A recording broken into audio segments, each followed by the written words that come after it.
This is a knife that I obviously own now. However, I would still consider it one of my Grail knives.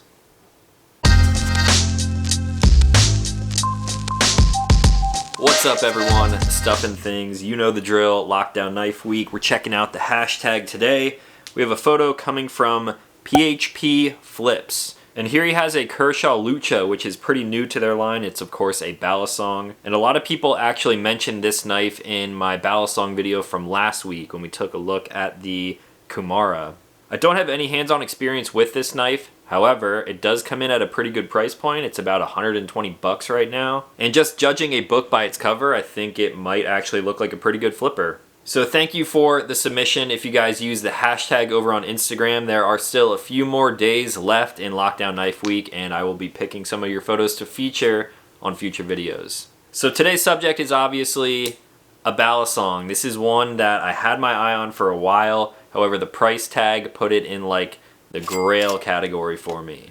At the time of me wanting one of these, they were pretty hard to come by, so I had it on my wish list over on Blade HQ. I got the email one morning that it came in stock and I bought it immediately. Now today when I'm filming this video, it looks like they are a little bit easier to come by, so chances are if you're watching this, you might be able to pick one of these up. Like I mentioned in the intro, this knife was a Grail knife before I owned it. Now I do own it, and I still consider it a Grail knife. We're taking a look at the Benchmade 87. The 87 is one of the few Balisongs that is still in production at Benchmade today, and this thing is a complete tank. Most of that feeling comes from the channel construction handles, which have been milled from single pieces of titanium. The blade on the 87 is made out of a CPM S30V. It has a wicked Wharncliffe design, and almost the entire thing is flat ground, which is one of my favorite grinds on blades. The blade length is 4.5 inches, the handle length is 5.5 inches, giving an overall length of 10 inches, and this thing is coming in at 5.37 ounces.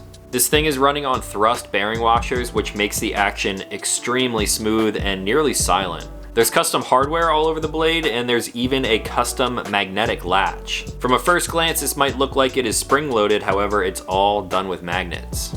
One other thing to note is that there is no pocket clip on this knife, however it does come with an included nylon sheath. Here we go, close-up time. Now I'll get this box out of the way first. Benchmade 87 Balisong Everyday Carry S30V. And you can already tell by the box that this is coming in their blue class. So inside of here you have the normal stuff, and then this nylon sheath right here. Nothing too fancy about it. I guess it's nice. It fits the knife well and everything and would keep it protected. However, this is something that I would never use. It's got some little molly straps on the back here, and it includes these little Velcro loops. So you could strap this thing to some kit if you wanted to, I guess. You could put it on a backpack. I guess you could wrap these around your belt loops and like carry it along your side like that. I did try that once, but I guess I would just prefer a pocket clip and have this thing riding in my pocket. Now I'm sure there's people asking already, you would actually carry that thing? We'll talk about that in a second. So let's take a close-up look at this thing. Each of these handles started off as solid pieces of titanium, and then they were milled to have these channels right here. And of course that leaves this thing feeling insanely solid in the hand. You don't have to worry about back spacers or anything like that. It just has super nice machining all over the place, and I'm not afraid to like beat this thing up. It's built like a tank. All of the hardware, of course, was designed specifically for this knife. Maybe if we get in a little bit closer here, you'll actually be able to see even these standoffs are machined, and if you take a peek on the inside there, you can almost make out the bearing system that this blade is actually riding on. So in the hand, it's obviously no secret that this is a large knife. Inherently, most Balisongs are very large knives. It's also pretty thick for a Balisong. It has a lot of weight to it. This thing is just a beast of a knife. Now I'm not going to be flipping this knife in this video, however I did post to Instagram the other day, so we'll just leave this play right here. Take note of the sound right here.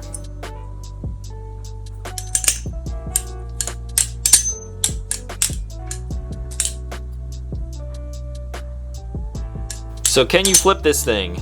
Yes, 100% you can flip this thing. It is insanely smooth thanks to that bearing system in there. It is on the heavy side compared to a lot of other things out there. It's thick, it's big, it's chunky, it's a huge knife. However, it's constructed so well that I don't mind flipping it. Now it all starts back here with this latch. Like I mentioned, it's not spring loaded. However, when you squeeze the handles together, it pops out like it is. The entire latch mechanism here can actually be removed from the handles and it will still function because of the magnets in there. They must have like reverse polarities, which allows it to kind of fire out when it's positioned correctly. The latch never wants to be all the way to the right or all the way to the left. It just wants to be straight out, just like that. All self-contained in this tiny little piece right here. Super cool. The retention of this as well, as I pop it back into place. Let me do that in front of the microphone.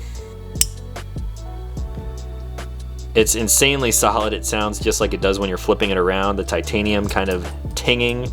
Now, believe it or not, I would actually pair the quality of construction from this thing almost to the quality of something like this, Chris Reeve Sebenza. We'll talk about that in a second. So again, we'll open this blade here. Hard to do in front of the camera. We have the iconic butterfly logo right here, reading Balisong in the middle, and then 87 underneath that. Wicked 4.5 inch Wharncliffe blade made out of an S30V steel. Very nice steel, very nice grind on this. It is flat all the way up to here, even up on the tip, and it's sort of like a reverse Tonto style blade, which actually threw me for a loop a little bit when learning how to flip this thing. Now the shape of this blade was throwing me off a bit when I was first flipping it, because when you are holding onto the safe handle, the one without the latch, when this thing is flipping around really quickly, it almost looks like this would be a Tonto blade. It looks like this right here, and I'm not used to the flat side being sharpened, so it's kind of like the reverse of this. It's just a little bit weird when you're looking at it and you're not used to this blade shape. I just really love the look of this knife. We can just leave it here, stare at it for a little bit. Okay, for real though, let's take a look at the handle play, or what little handle play there is. Like, there is hardly any movement there. When this thing is closed up, I mean, it's just rock solid. It's built so well. Now let's bring that Chris Reeve Sebenza back in for a little bit of comparison again, because it's a pretty bold claim saying that this thing is almost on par with this. I think a lot of that has to do with the actual construction of this S35VN. It's got titanium. I would love to see Chris Reeves try their hand at a Balisong.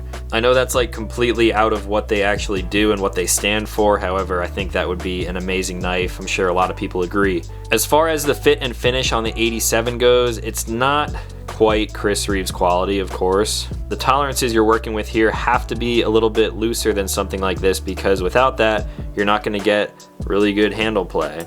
If these are super tight in here, it's not going to function like a Balisong should. However, for the price point, the build quality, the materials, and everything that you're getting puts it right on par with a knife like this, and I think it is completely justified.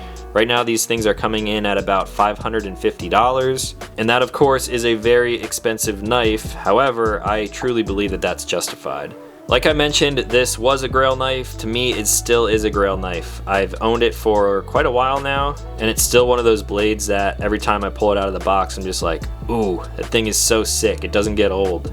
I don't want to keep ranting and raving about this thing, so let's pull in some other blades that are a little bit more comparable, I guess. Here's a review subject from last week. We have the Bradley Kumara. Like I mentioned in that video, this thing is small for a Balisong. It's much smaller than this knife. Another one that is a bit more comparable would be the Microtech Tachyon 3. This thing is much closer, coming in at almost the exact same length. Let's check out the handle thickness.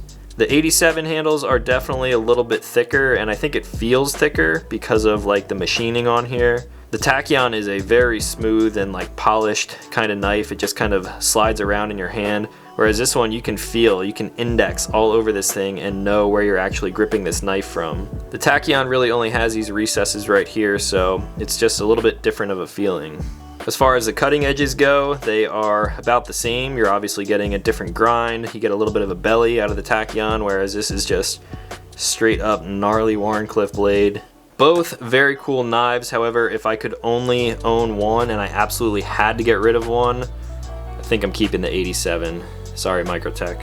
Now let's pull in some other ones just for random comparisons. Here we have the Auto Bally from Artisan Cutlery. Again, this is about the standard length for a Balisong in my opinion. But Balisongs aside, how about some other knives that you guys might own that we could compare this to?